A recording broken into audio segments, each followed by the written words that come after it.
சென்னையில் அரசு நிலத்தில் உள்ள ஆக்கிரமிப்பை அகற்றுவதற்கு 1 கோடி ரூபாய் லஞ்சம் கேட்ட தாசில்தார் மற்றும் காவலர் கைது செய்யப்பட்டுள்ள சம்பவம் பரபரப்பை ஏற்படுத்தியுள்ளது. சென்னை சோழிங்கநல்லூரில் அரசு நிலத்தில் உள்ள ஆக்கிரமிப்பை அகற்ற கோரி சமூக ஆர்வலர் பொன் தங்கவேல் என்பவர் அதிகாரிகளிடம் பலமுறை புகார் கொடுத்தும் நடவடிக்கை எடுக்கவில்லை என கூறப்படுகிறது. தொடர்ந்து இதுகுறித்து தெற்கு மண்டல துணை ஆணையரிடம் பொன் தங்கவேல் புகார் அளித்த நிலையில் 3 நாட்களில் ஆக்கிரமிப்பை அகற்றுவதாக உறுதியளித்ததாக சொல்லப்படுகிறது. இந்த நிலையில் தாசில்தார் சரோஜா அரசு நில ஆக்கிரமிப்பை அகற்றினால் அருகில் உள்ள நிலத்தின் மதிப்பு பல மடங்கு உயரும். எனவே ஆக்கிரமிப்பை ஒட்டிய நில உரிமையாளர்களிடம் பணத்தை வசூலித்து 1 கோடி ரூபாய் என்னிடம் கொடுங்கள் என பொன் தங்கவேலுவிடம் கேட்டதாக கூறப்படுகிறது.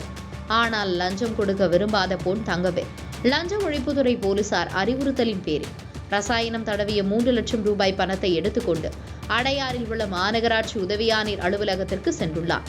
அப்போது காவலர் அருண்குமார் என்பவரிடம் பணத்தை கொடுக்குமாறு பொன் தங்கவேலுவிடம் சரோஜா கூறியுள்ளார்.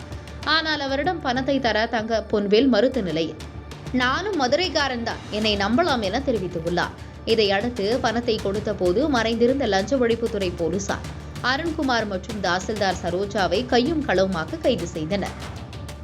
அப்போது அங்கு வந்த பாஜக நிர்வாகியான கராத்தே தியாகராஜன் லஞ்ச ஒழிப்புத்துறை போலீசாரின் நடவடிக்கைக்கு கடும் எதிர்ப்பு தெரிவித்ததோடு தென் சென்னை தேர்தல் அலுவலகமாக இருக்கும் இடத்தில் தேர்தல் ஆணையத்தின் அனுமதியின்றி சோதனை நடத்தப்படுவதாக குற்றம் சாட்டினார். 1 கோடி ரூபாய் லஞ்சம் கேட்டதாக தாசில்தார் உட்பட 2 பேர் கைது செய்யப்பட்ட சம்பவம் சென்னையில் பெரும் சர்ச்சை ஏற்படுத்தியுள்ள நிலையில் கராத்தே தியாகராஜன் எதிர்ப்பு தெரிவித்து பேசியது போலீசாருக்கு பல்வேறு சந்தேகங்களையும் எழுப்பியுள்ளது.